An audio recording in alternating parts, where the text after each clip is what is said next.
Well, the 5 most important things you can do with retirement money. Today we're going to take a look. Stay tuned for Prudent Money.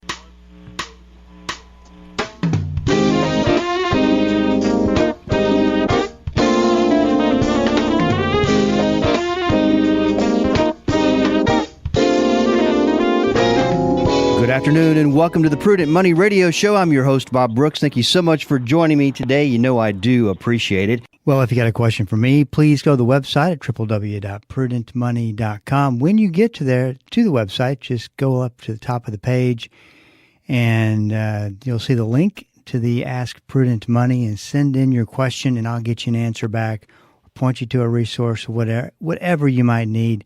Take advantage of that. That's the ministry aspect of Prudent Money that we like to provide and make sure that you have access to, and you know about it. So now you know. If you didn't hear, if you've been listening for a long time, you probably knew. But you can go check it out at the website www.prudentmoney.com. Hey, I wanted to let you know that Prudent Money. We've been at KDKR now, I think, since 2009, and started out at the 3 o'clock time period, 3 to 3:30. We are making a change, and it's been my desire, really felt led to do this, that we if given the opportunity, that we would move the program to a later time slot during the day and be more towards the end of the day, and we're doing that on Monday, the 29th, this up and coming Monday. So Prudent Money will no longer, except for the next 3 or 4 days, be broadcast at 3 to 3:30. It'll be broadcast from 4:30 to 5. So make those changes. Now, if you are, I have different segments of listeners. If you are mainly listen to me from the car because you are in the car during that time, there's all kinds of ways to get information, and so that you don't miss the content of the program. There's social media, there's podcasts, there's blogs, there's postings, there's a risk survey on the prudentmoney.com site. There's a whole lot of resources that you can take advantage of. So just go to the website and make sure that you sign up for the Prudent Money email list. And we're real excited about the move and hope that you enjoy that you share in that excitement. And make sure that you listen between 4:30 and 5 during the week.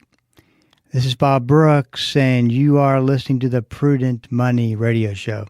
Well, as I have been doing now for months, it's keeping you posted about interest rates. So I've continued to give you the same message that interest rates are the most important metric when it comes to investing right now. It's because interest rates are higher that the real estate markets are all locked up. It's because interest rates are higher that consumer lending is down and just can't get money moving in the right way and being circulated and buying and selling goods and services, which makes the economy grow. And we're seeing indicator after indicator after indicator that's showing there's a lot of risk in the economy right now. And when I say risk, the risk of going into a recession. Now, if you have not listened to the program from last week, I cannot remember the day that it was on. I want to say it was on Thursday. It was a professor from Brown University, and they talked about inflation. One of the best books of content on inflation that I've come across. But if you listen to that, and I would encourage you to listen to it, you can really get an idea of what we're up against. And he has some much different ideas as to what the future looks like. But you can go check that out. And that's, I think I did it last Thursday. But we're in, I think that the biggest problem that we face today, and this is something that you can kind of leave this to you to mull around on for a bit, is that we are, the markets and the economy all run in one big cycle, like a circle, goes round and round. And when that circle or that cycle gets out of balance is when we have problems.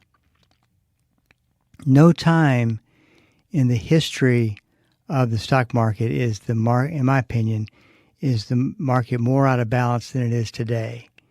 And that is a enormous environmental risk if you're heavily invested in the stock market. I'm not telling you to go sell everything. I'm not telling you to go and take any action at all. The only action that I will tell you to do and encourage you to do is to check your risk level and make sure that you're invested according to your risk level, and that you understand what your risk level is. I gave the example yesterday of talking about, the discussion that takes place between a lot of advisors and new clients or prospective clients, and it is, so, tell me what your risk level is between a 1 and a 10. And the client will think a minute and goes, I think it's a 6. Great, 6 is kind of what I thought. We'll go with a 6. The problem is that the advisor's thinking that a 6 is one thing when it's really something else that does not even match up with what a 6, with the particular the prospect that he or she are talking to, doesn't line up with their understanding of what a 6 is. So there's just a lot of problems when it comes to trying to figure all that out. We like to start with a risk survey, which you can find on the website prudentmoney.com, and fill it out, and it will give us a really good idea, and we'll send you back some information on what we think your risk level is. But the reason it's so important to get this right is because your risk level at the end of the day is all about an emotional reading. How are you going to be affected by big downturns in the market? What's going to guide your decision making? If you're in a safe money fund and you're getting guaranteed interest rates, you're not going to really worry about much of anything. And especially if you know that ties to your long range goals and into a situation where you can still be in a safe money environment and still hit your goals, which is what's important. So, didn't mean to get off on all that rant. But anyway, just make sure that you know what you're doing, and know that if you ever have a question, you can always send it to us. We'll make sure that you get it answered and it gets taken care of. That's all at the website, www.prudentmoney.com.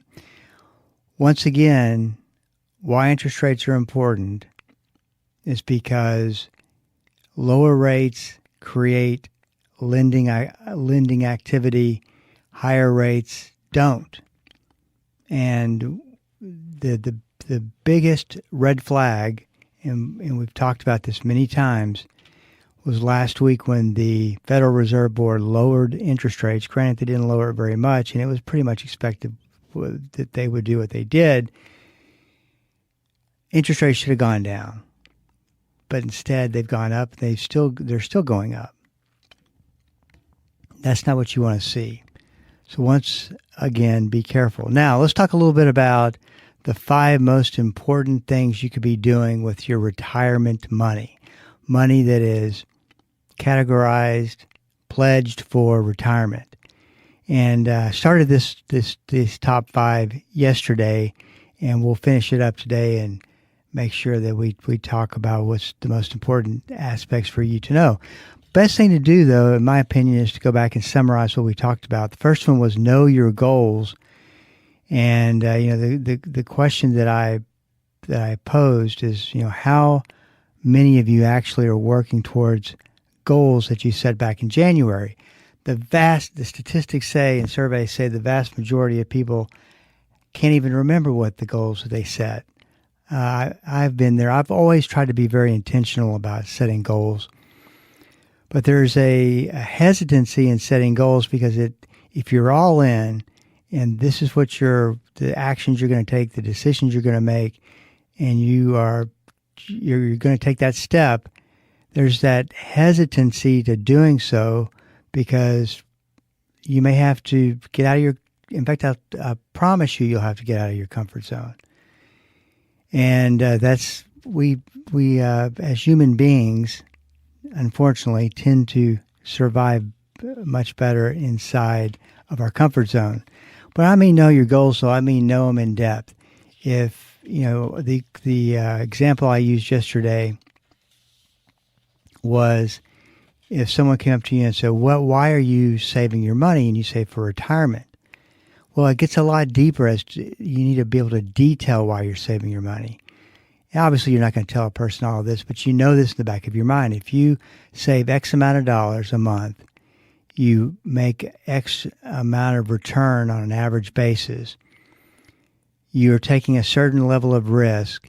You know that in order to get, say, $5,000 a month, starting at retirement, which would be age 65 in your opinion, for the next 40 years, then you need to accumulate X amount of dollars in wealth. And then from there, you have to earn X amount on that wealth to last you for the rest of your life. That is a retirement plan. That is knowing your goals. In fact, that's just very impressive. Anybody can do that. To be that detailed as far as this is what you have to do. So we talked about know your goals and how important that is.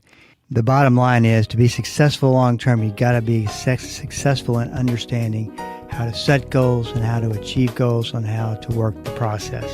Hey, this is Bob Brooks. We're up against the break. Stick around and I'll be right back. Hi, this is Bob Brooks. What is the single most important verse on stewardship? Well, you can find that verse in two books, word for word, Matthew 6:24 and Luke 16:13. No one can serve two masters. Either you will hate the one and love the other, or you will be devoted to the one and despise the other. You cannot serve both God and money. Wow, what a powerful statement. On the Prudent Money Radio Show, we talk stewardship and how to stay in a committed, surrendered stewardship relationship with God. Listen to the Prudent Money Radio Show weekdays at 3 p.m. This is Rob Randall, your host and teacher of the Invisible War radio program. The Invisible War is the study of God's Word on how to walk in Christ's victory in the spiritual battles we face against the powers of darkness. Join me every Sunday morning at 9 right here on KDKR and KYJC in Commerce, your station for life.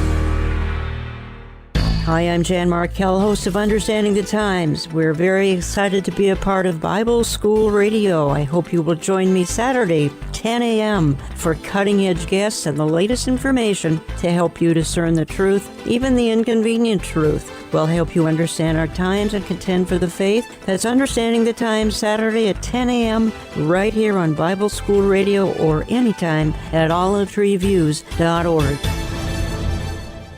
Welcome back. This is Bob Brooks, and you are listening to the Prudent Money Radio Show. Thank you so much for joining me today. You know I do appreciate it. We're talking about the 5 things that you need to know for success in retirement and what you should be doing with your money.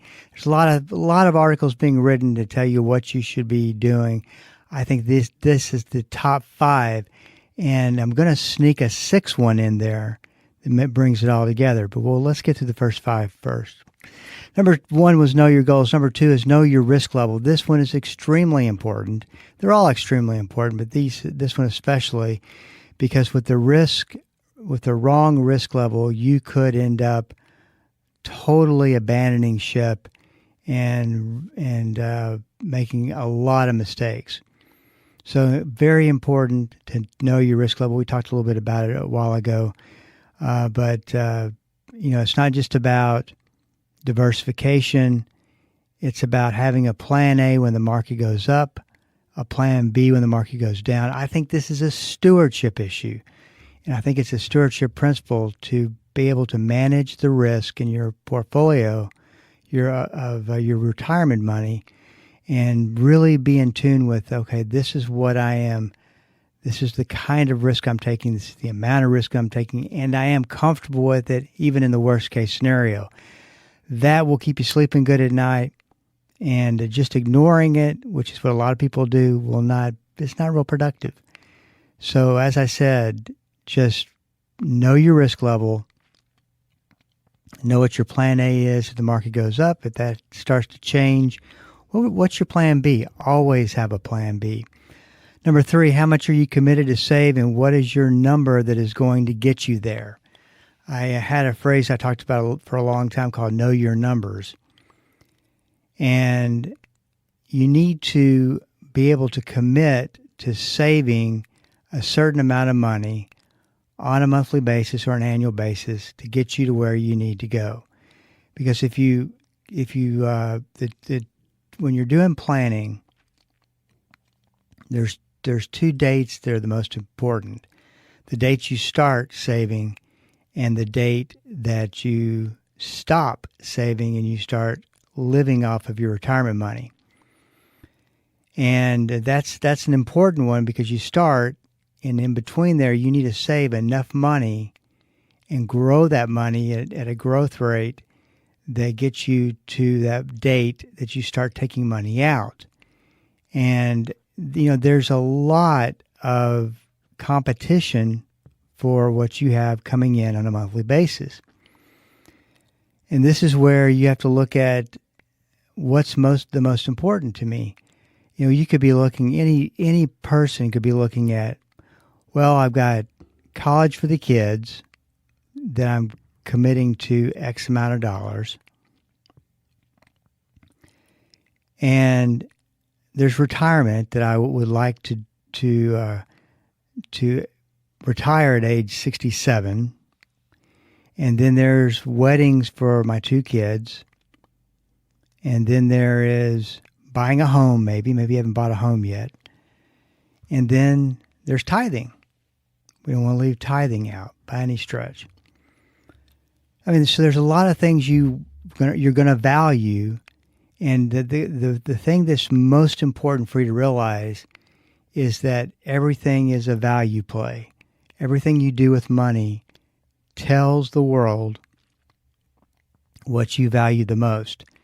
So I've always said, if you want to know what you value, take out all of your spending, get it organized, and show over a year's period, break it down into where your money went on a monthly basis. Think of it in terms of money. Our values flow to wherever our money is spent. What you value the most gets your attention, gets the bulk of the resources that you bring home. And there's a real art to making all of the various components of a person's financial life work together to where they can make a difference in their child's life with college. They can still retire. There's just give and take, and it all comes down to what's the most important to you. And you also have to look at, are you willing, do you feel like in order to get to where you want to go that you need to take on more risk? Do you even know what that means? Do you know what that risk could be and how to manage it? So there's a lot that goes with it, but I think that, and I've talked to so many people who, real quick, there's a doctor who came to see me, and he said, I make really good money, but at the end of the month, we are scraping just to get by until I get paid again. And I told him, I go, just go, and all I want you to do is just track your money and write down for the next 3 months where you're spending your money, and organize it. So he comes back in 3 months. He and his wife, they sit down. They go very just dejected, and he says, Bob, we spend $2,500 a month eating out. And he kept talking about it, and he was just so discouraged. And I said, that's great. And he looked at me and he goes, what do you mean that's great? He says, that's horrible. Know that you value eating out, so that's what you spend your money on, is what you value. Now, there's a big difference between what you value and whether you're happy with it or not. If you're not happy with it, there's a value problem there as far as the hierarchy of values. So let's take eating out as a good example. It may be high on your list, but you may look at it and go, I don't want that higher than this, this, or this. And you rearrange your value hierarchy and rearrange the amount of money that's going to fund that value hierarchy in its latest, the way that you've organized it now. But it's definitely something you have to work with. Number 4 is tracking. This one, in my opinion, is also very important, because at any given time, if someone were to ask you, and this is the goal, are you behind, are you on track, or are you ahead of where you're supposed to be to retire like you want to, when you want to, and that type of thing.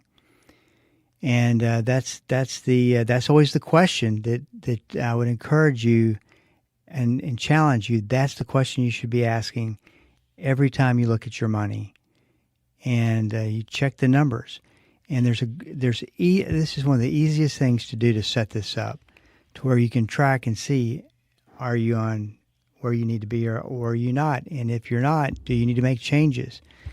And that's one of the problems, is that people make changes way after it's too late. They should have done it years ago.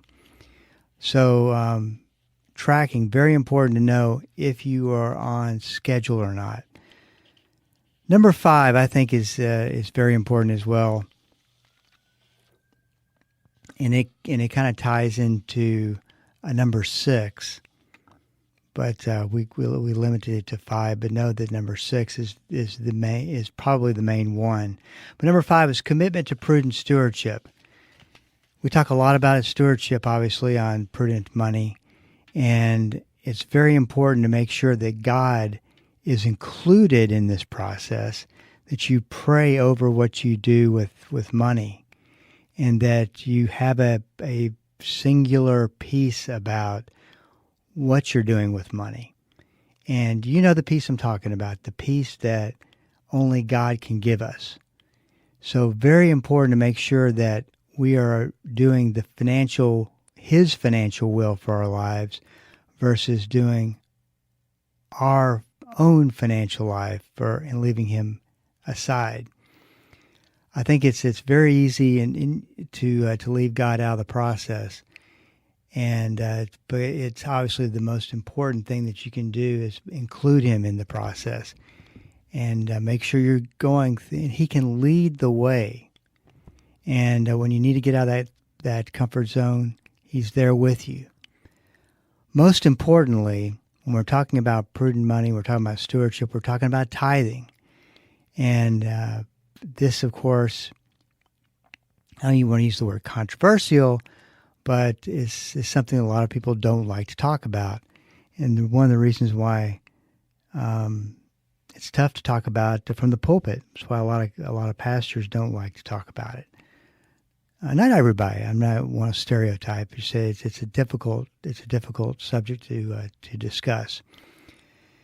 But here's the thing: is that in order to make everything work together, your values to work together, your spending to work together, and link to your values and link to God's values for yourself, I believe you got to be a successful tither. Now, this is, to me, tithing is a statement that says, this money is not as important to me as being faithful to what God has in store for me. It's the ability to move on and let go of money and it be okay. What a great place to be at.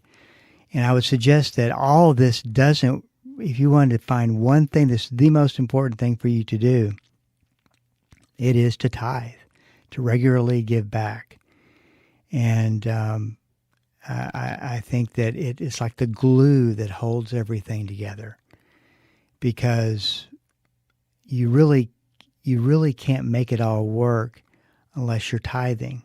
I mean, let me say it again a different way. To make it all work, you have to be a successful tither. To be a successful tither, you got to be able to make it all work.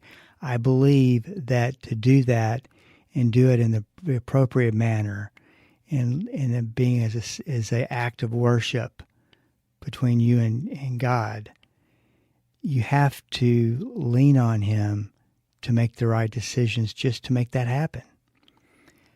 Being on the same page when it comes to money as God's will for your life versus what you want to do is very impactful. And you'll find that things just work. I'm not talking about you're going to get rich. I'm not talking about it's all about doing it for the right reasons. And that's it. The right reason is relationship. Hey, if you get a chance, August 19th, Chuck Bentley from Crown talked about in depth about what he thinks about tithing. Go check that podcast out because that is sitting at prudentmoney.com. Hey, this is Bob Brooks. You got a question for me, please go to the website at www.prudentmoney.com and send it in because we are all out of time. Till we do meet again next time. Keep the faith and have a great rest of the day. That's all the time we have for today. Questions or comments for Bob, or to find out more great information like what you've just heard, visit www.prudentmoney.com. Be sure to join Bob Brooks again for the next edition of Prudent Money.